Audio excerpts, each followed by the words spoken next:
മാരാമൺ മഹായോഗത്തിൽ എല്ലാ കാര്യങ്ങളിലും ഒരു സവിശേഷമായ ശ്രദ്ധ സഭ വെക്കാറുണ്ടോ എപ്പോഴും? സഭയുടെ ഉണർവും ഉന്മേഷവും പ്രാർത്ഥനയിലൂടെ വളർന്നു വരിക എന്നുള്ളത് തന്നെയാണ്. പമ്പാതീരത്തെ മണൽത്തീരത്തെ ഓരോ മണൽത്തരിയിലും പ്രാർത്ഥനയുടെയും വിശ്വാസത്തിൻ്റെയും അനേകായിരം കഥകൾ പറയുവാനുമുണ്ട്. മാരാമൺ മണപ്പുറത്തെ ഏറ്റവും വലിയ ശ്രദ്ധാകേന്ദ്രമാണ് ഇവിടുത്തെ ഈ ഒരു ചാപ്പൽ, ഒരു ആരാധനാലയം താൽക്കാലികമായി നിർമ്മിക്കപ്പെട്ടിരിക്കുന്നത്.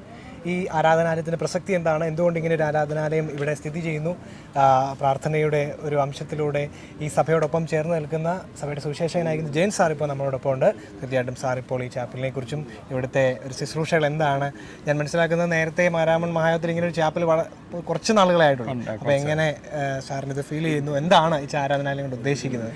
നമ്മൾ നേരത്തെ പന്തലിന് പുറത്തുള്ള ഒരു ചെറിയൊരു പ്രാർത്ഥനാ റൂമായിരുന്നു നമുക്കുണ്ടായിരുന്നത്. സ്ത്രീകൾക്ക് വേറെ പുരുഷന്മാർക്ക് വേറെ ആയിട്ടുള്ള ഒരു ചെറിയൊരു സ്ഥലം, റൂം പോലെയാണ് ഉണ്ടായിരുന്നത്. അതിൽ നിന്ന് മാറി നമുക്ക് എല്ലാവർക്കും ഒന്നിച്ച് വന്ന് പ്രാർത്ഥിക്കാൻ വേണ്ടിയിട്ടാണ് ഇങ്ങനൊരു ചാപ്പലിൻ്റെ ഒരു ഐഡിയ ഞങ്ങൾക്ക് വന്നത്. ഇപ്പോൾ ഒരു 3 വർഷമായിട്ട് ഇങ്ങനെ ഒരു ചാപ്പൽ ഉണ്ടാക്കുകയും ഇവിടെ എല്ലാ ആൾക്കാരും വന്ന് പ്രാർത്ഥിക്കുകയും ചെയ്യും.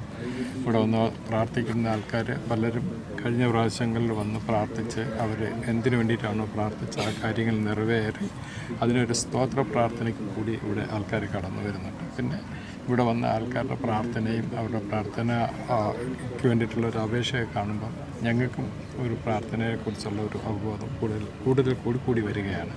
ആൾക്കാർ വളരെ ശ്രദ്ധാപൂർവം വളരെ താല്പര്യത്തോടെ വന്ന് പ്രാർത്ഥിക്കുന്നുണ്ട്. ഈ ഒരു താൽക്കാലികമായിട്ട് പണിത ഒരു ചാപ്പലാണെങ്കിലും ഇത് എന്നും ഇങ്ങനെ തന്നെ നിലനിൽക്കണമെന്ന് ഒരാഗ്രഹം മനസ്സിലുണ്ടാകുകയാണ്.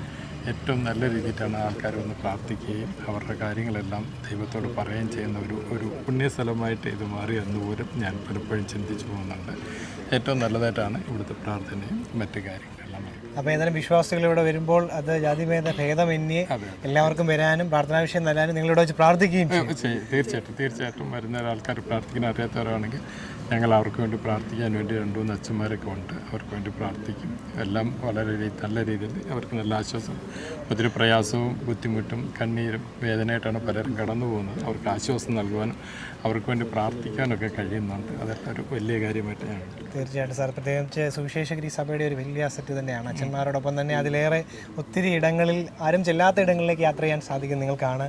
ഇവിടെ ഇരുന്ന് പ്രാർത്ഥിക്കാൻ നിങ്ങൾക്ക് ദൈവം തരുന്ന ഒരു അവസരത്തോട് ഞങ്ങൾ നന്ദി പറയുന്നു. സഭാ മക്കളുടെ പേരിൽ എല്ലാ ആശംസകളും അറിയിക്കുന്നു. നിങ്ങളുടെ ശുശ്രൂഷകളെല്ലാം ദൈവം അനുഗ്രഹിക്കട്ടെ എന്ന് പ്രാർത്ഥിക്കുന്നു. Thank you so much.